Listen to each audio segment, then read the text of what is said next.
دین vibes, دین کی آواز۔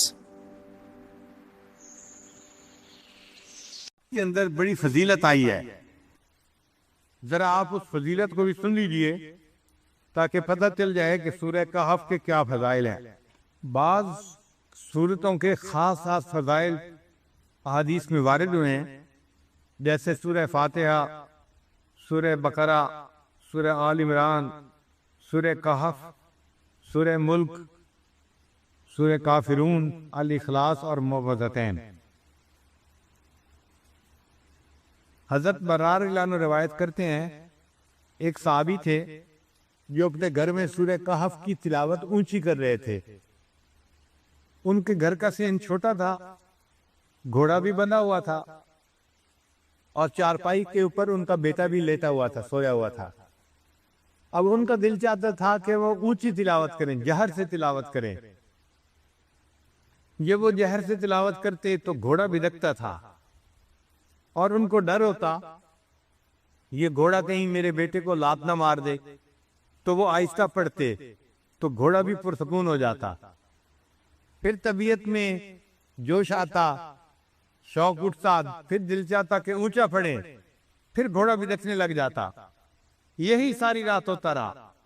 جب صبح کا وقت ہوا، انہوں نے دعا کے لیے ہاتھ اٹھائے تو انہوں نے دیکھا کہ کچھ بادل سے ہیں جن کے اندر روشنیاں ہیں، اور یہ روشنیاں ان کے سر سے دور آسمان کی طرف جا رہی ہیں۔ پھر وہ نبی علیہ السلام کی خدمت میں حاضر ہوئے، فذکر ذلک للنبی صلی اللہ علیہ وسلم۔ انہوں نے نبی علیہ السلام کے سامنے یہ پوری رات کا قصہ بتایا تو نبی علیہ السلام نے فرمایا کہ یہ اللہ تعالیٰ کے فرشتے تھے جو تمہارے قرآن کی تلاوت سننے کے لیے تمہارے قریب آ گئے تھے۔ اگر تم تلاوت کرتے رہتے تو مدینے کے لوگ اپنی آنکھوں سے اللہ کے فرشتوں کو دیکھ لیتے۔ تو سورہ کہف کی تلاوت سننے کے لیے اللہ کے فرشتے آسمانوں سے نیچے اتر پڑے۔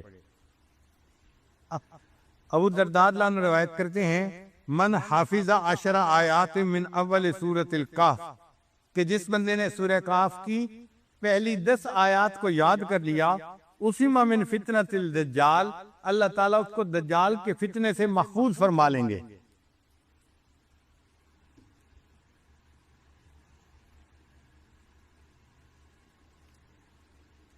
پھر معاذ رضی اللہ عنہ فرماتے ہیں کہ نبی علیہ السلام نے ارشاد فرمایا، من قرأ اول سورۃ الکہف وآخرها کانت لہ نورا من قدمہ الی رأسہ، کہ جس نے سورہ کہف شروع میں تلاوت کی اس کے لیے قدموں سے لے کے سر تک نور ہوگا۔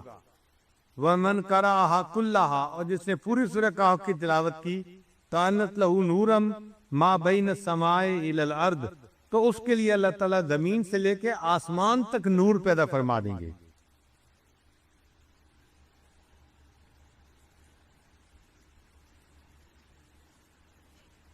سیدہ عائشہ صدیقہ رضی اللہ عنہا فرماتی ہیں، من قرأ من سورۃ الکہف 10 آیات، جس نے سورہ کہف میں سے 10 آیات پڑھی، عند منامہ، سونے سے پہلے، اسم من فتنۃ الدجال، اللہ تعالیٰ اس کو دجال کے فتنے سے محفوظ فرمائیں گے۔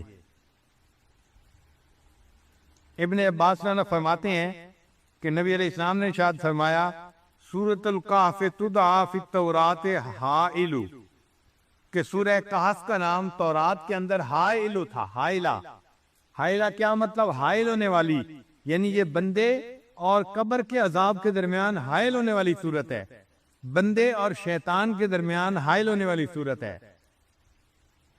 عبداللہ رضی اللہ عنہ فرماتے ہیں، قال رسول اللہ صلی اللہ علیہ وسلم، کہ نبی علیہ السلام نے ارشاد فرمایا، البیت الذی تقرأ فیہ سورۃ الکہف، وہ گھر جس کے اندر سورہ کہف کی تلاوت کی جاتی ہے، لا یدخلہ شیطان تلک اللیلہ، اس رات شیطان اس گھر کے اندر داخل نہیں ہو سکتا۔ یعنی جو بندہ رات کو سورہ کہف تلاوت کر لے گا، اس گھر کے اندر شیطان رات کو داخل نہیں ہو سکتا۔ آپ اندازہ لگائیے اس سورت کی کتنی عظمت ہے کہ جس گھر میں رات کو پڑھی جائے شیطان رات کو داخل نہیں ہو سکتا، تو بھئی اگر دن میں پڑھی جائے گی تو دن میں بھی داخل نہیں ہو سکے گا، اور جس گھر کے لوگ پڑھیں گے وہ فتنہ دجال سے محفوظ رہیں گے۔ اس سورت کو یاد کرنا اور اس کی کثرت سے تلاوت کرنا یہ بہت فائدے کی بات ہے. اسی لیے جمعہ کے دن اس سورت کا پڑھنا اور بھی زیادہ ثواب کا باعث ہے. نبی علیہ السلام نے ارشاد فرمایا کہ سورہ کہف کو جمعہ کے دن تلاوت کیا کرو.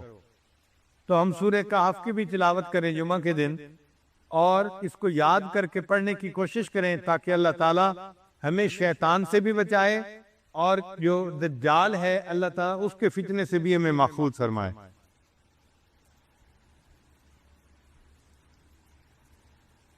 سورہ کہف سے پہلے ایک سورت ہے سورہ اسراء اس کا نام ہے. اللہ رب العزت نے اس کو سبحان کے لفظ سے شروع فرمایا ہے. سبحان الذی اسرا بعبدہ لیلا من المسجد الحرام الی المسجد الاقصی. تو سبحان کے لفظ سے وہ سورت شروع ہوئی ہے اور یہ سورت اسراء یہ سورت کا اس کے بعد آئی. اس کو اللہ نے الحمد کے لفظ سے شروع فرمایا ہے. چنانچہ سبحان اور الحمد کا ایک جوڑ ہے.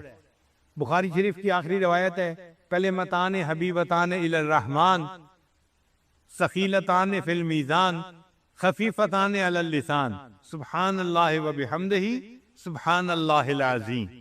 تو دیکھیں پہلے تسبیح آئی اور پھر تحمید آئی اور اللہ تعالیٰ نے یہاں بھی وہی ترتیب رکھی. قرآن مجید کی کچھ صورتیں ہیں جن کو اللہ نے الحمد سے شروع فرمایا جیسے سورہ فاتحہ ہے سورہ فاطر ہے یا یہ سورہ کہف ہے. الحمد سے کیوں شروع فرمایا؟ اصل مقصد یہ تھا کہ یہ اللہ تعالیٰ کی تعریف ہی ہے کہ اللہ رب العزت نے کمال رحمت سے اور مہربانی سے اپنے بندوں کو اس کلام سے نوازا. یہ اللہ کی رحمت ہے اور اللہ کی مہربانی ہے.